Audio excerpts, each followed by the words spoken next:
Alhamdulillah. Aku dhewe awang ini tok det 50 juta. Hapus-hapus iki lek. Penipuan iki. Piye to Mas Deni? Mau aku meh entuk det 50 juta kok malah darani penipuan. Kuwi iki penipuan lek. Moduse mang ngono. Ngeki duit, ngirimi duit. Wis saiki tekok Pak Ditem yo. Kayak Pak Ditem yo tahu kapusan. Tekok yo. Teh. Pak D, Pak D. Apa? Kowe arep blonjo ya, An? Iki lho Pak D.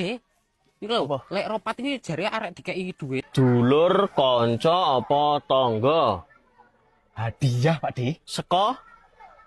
Mboten ngertos, Pak De. Aja gampang percaya. Tapi ana sertifikate, Pak De. Penipuan.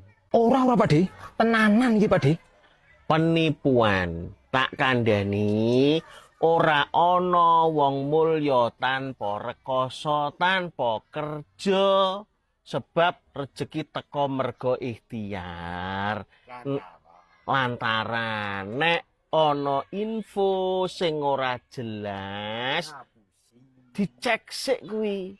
Nek enek info penak temen tapi asale ora jelas, wis jelas info sing ora iso digugu. Wis akeh korbane sing ilang ning rekeninge ditipu.